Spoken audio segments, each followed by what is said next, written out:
So I gotta explain to you, some of y'all been wondering what's going on, looking at the Facebook posts. Other of you have been spying, eavesdropping through various magazine portals to which we are not published in currently, like Rolling Stone, Time Magazine, Reader's Digest, New York Post, New York Times. All these papers have been giving me the shutdown for a long time. You know, to stop talking, to stop communicating, stop telling people what's going on. You know, and there's not many people going to be watching this, but at some point it might blow up. So I'm going to give you the rundown right now about what's going on with Sony. Now, I'm not talking about Sony Records. I'm talking about Sony Pictures and Sony Manufacturing. Now, originally I had a record contract with Tower Records. Now, this was back in 2003 and 4. Now, Tower Records went bankrupt in February 2004. I went back on the street, and I was living on and off the street for several years. I crashed in Jamaica, New York. I had a place in Oregon, several other places. I was living in motels in Southern California. I was bouncing back and forth trying to get this music thing together. However, other things began to take place, precedence. After a few years of groveling, living homeless, and having no place to live, no money, I was, working as a background actor. You know, I went from being a vocalist at Tower to being a background actor in LA. I couldn't get a good job in New York. I had an agent and all that, but you know, I didn't really believe in it. Now I got these kids running around. I don't know if you hear all the kids screaming in the background. They're probably just trying to interfere with the video, but don't worry about it.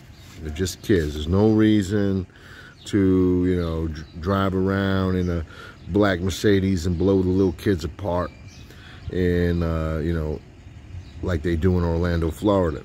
You know, you go around, you hear stories about kids playing outside. These guys came around like the Illuminati and shot up the whole circle of kids. Now, there's no reason to do that. No reason to be crazy. You got these fucking birds tweeting. And let me tell you why. Now, I wouldn't even put out a video. And right now, you see, you know, I had to shave my head. I got a weird haircut. I'm in a weird environment. I'm in some park. You got noise, you got kids, you got birds. No one's into that shit. Now, let me tell you what happened. Now, when I went to film school in 2013, I had dropped out of the movies for a little while. I was in film acting at the New York Film Academy. I went to film school myself at the Academy of Art University for a year and a half.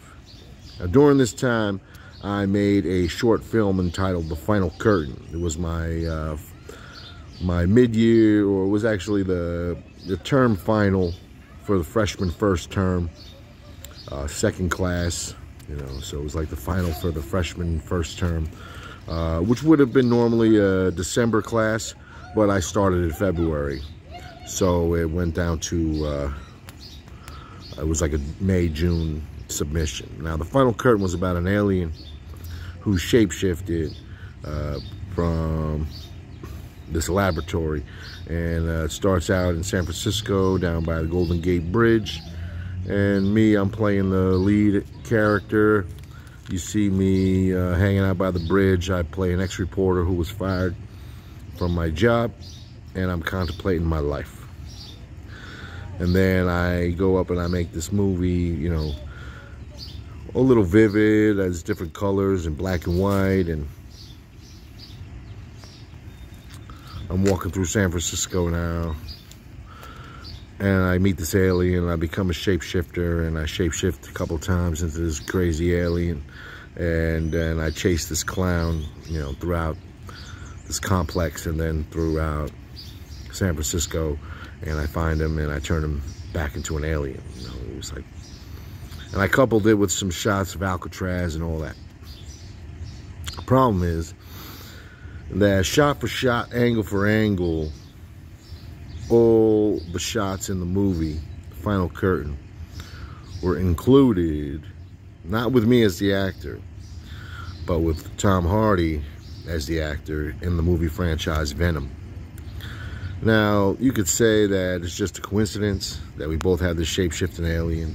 His was stolen from Marvel, mine was my concept. I originally wanted to make it a Venom movie, but I couldn't see how it related with the comic. You know, this was made with a small handheld camera, and so I decided not to make it a Venom movie. I started shooting shortly after that decision was made, and you know, I made the 7-minute long, the final curtain, extended into 13 minutes, extended into 16 minutes, about 20 minutes total. And you can't find all the versions on YouTube. Some of them were deleted recently. And there's every shot and angle that contributed to what I would say Venom 2, Let There Be Carnage, with Woody Harrelson as the guest star, was deleted. However, in that sequence, there was my alien on a microphone speaking in front of a crowd. As there was in Venom 2, there was my alien getting ready for combat in a cathedral in front of a plate glass window, just like in Let There Be Carnage.